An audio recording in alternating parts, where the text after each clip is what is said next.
All right, so welcome back. We're covering this topic of atheism. And last time I just kind of gave you a preview of the argument from design. You could call that the teleological argument, which is the fine tuning argument. We can get into a lot more of that stuff. I'll point you toward Lee Strobel. He has a book called The Case for the Creator, which is just a really, really excellent resource. Gets into even things like the fact that we can observe the universe. We are in such a perfect location to observe the universe, and there's no reason for that. There's no like survival reason for why we should have evolved here. And what that means is basically if you think about where we are in the universe, we are in a location where we're not close to the center where we'd be like blinded by all the stars, and we are actually out on the rim of a spiral arm, so we can kind of see way way off into space, and some of those things just lend to this evidence that God put us here so that we could discover things. And that goes along with a verse that you're probably familiar with, but it says it is glory of kings, it is glory of the Lord to conceal a matter, but it's glory of kings to search out a matter. But the question could come up, why have I not addressed atheism? So I have a channel that is dedicated to talking about theology. I have a channel that's dedicated to dealing with issues of faith and just kind of explaining Christian doctrine. Well, I think the big issue that we run into, and I'm pulling up the PowerPoint here, the big issue that we have is when it comes to the Bible doesn't really concern itself with atheism either. In fact, the closest it gets is you have verses like in Psalms and Proverbs, etc., where it says, "The fool hath said in his heart, there is no God." And so the fool is this character throughout the Bible who he knows the truth, but he refuses to believe it. He knows what's right, and he refuses to do it. Taken to the extreme extent, he becomes a scorner who basically knows the truth, but mocks it and refuses to do it, and in fact fights against the truth.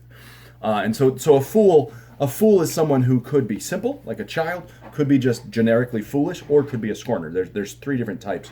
And the Bible, the closest, like I said, it gets to talking about atheism is this idea that the fool hath said in his heart, there is no God. And so the Bible just looks at it and says, if you don't believe that there's a God, okay, well, you're foolish. Okay, but here's where the Bible continues. In Romans chapter 1, it talks about there are those who knew God, but they glorified him not as God. And so mankind is really good at raising other things to the level of godhood. And so it says there were those who knew God, they glorified him not as God, and they became vain in their imaginations. There's this emptiness, this futility to their imagination. And it talks about their foolish heart was darkened. And I find a huge part of the judgment that comes on man is because of his lack of thankfulness. So you think about this world and how great this world is that we live in, the beauty that this world has. And the Bible looks and says, if you are not thankful, God is going to punish you for that. And it says about this group of people in Romans chapter 1 that they did not glorify God as God. They became vain in their imaginations. They were not thankful. And then God turned them over to just these ungodly, degrading lusts. These ungodly desires, and there's all sorts of sin it lists, and a lot of that comes down to an unthankfulness for, I did not get what I wanted, I'm not content with what God has given me, and there we go. And it's funny because even in the Christian context, the Bible will talk a lot about people will have itching ears. They need their ears to be tickled, and they will be turned over to their lust. They'll heap to themselves teachers who basically tell them what they want to hear. And that's why people who hold the line and tell the truth are so hated, because they're not catering to the itching ears of today's populace. And so today's world demands, you need to acknowledge me, you need to agree with everything, to the point that they will scream and shout and ban and block and protest, and that's just the way it is.